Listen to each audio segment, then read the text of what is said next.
राधे राधे। मलमासको समयमा गर्न हुने कार्य र गर्न नहुने कार्यहरू के हुन् त? आउनुहोस् हजुरहरूलाई म जानकारी गराउनेछु। यस 2083 सालमा जेठ 3 गतेदेखि असार 1 गतेसम्म मलमास रहेको छ। सर्वप्रथम सुरु गरौँ गर्न नहुने कार्यहरू के हुन् त? यस मलमासको समयमा नगएका तीर्थहरू र नयाँ मन्दिरहरूको दर्शन नगर्नु, गरे पनि यसको फल मिल्दैन। त्यस्तै नयाँ वस्त्र र गरगहनाहरू किनेर धारण नगर्नु।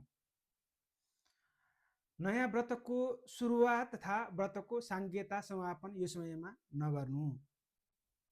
यो समयमा गर्भधारण गर्न हुँदैन। उपनयन संस्कार व्रतबन्ध पनि यो समयमा गर्नु हुँदैन। त्यस्तै विवाह पनि यो समयमा गर्न हुँदैन। अनि नयाँ बच्चाहरूको केशमुण्डन पनि मलमासको समयमा गर्नु हुँदैन। नयाँ मन्दिरको स्थापना र प्राण प्रतिष्ठा मलमासमा गर्नु हुँदैन।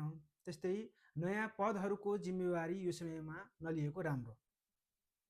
त्यही दीक्षा मन्त्रहरू लिने काम यो समयमा गर्नु हुँदैन। त्यस्तै नयाँ गृहको निर्माण, वास्तु पूजा, इनार खन्ने लगायतका कामहरू पनि यो मलमासको समयमा गर्नु हुँदैन। बनाइरहेको सुरुदेखि बन्दै आएको चाहिँ गर्न भयो है, तर नयाँ थालनी गर्न भएन।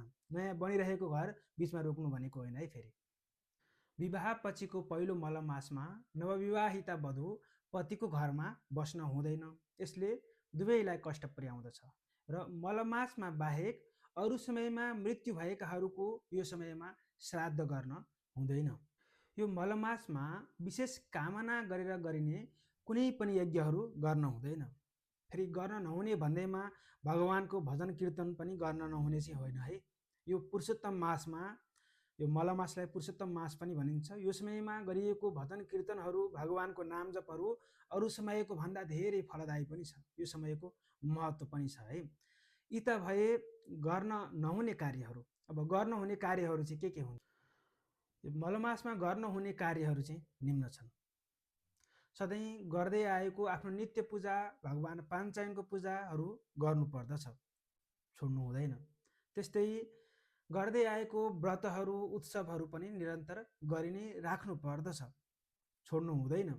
त्यस्तै नयाँ जन्म भएमा न्वारन, त्यस्तै अन्नप्राशन लगायतका कार्यहरू पनि गर्नुपर्दछ है। फेरि गर्नु हुँदैन भनेर नगर्ने होइन। अन्नप्राशनको सायद यो जेठ महिनामा 4 गते र 22 गते रहेको छ।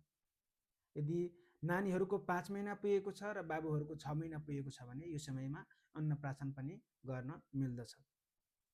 यो बाहेक हजुरहरूको अरू कुनै जिज्ञासा छ भने हजुरहरूले तल कमेन्टमा सोध्न सक्नुहुनेछ है त। राधे राधे।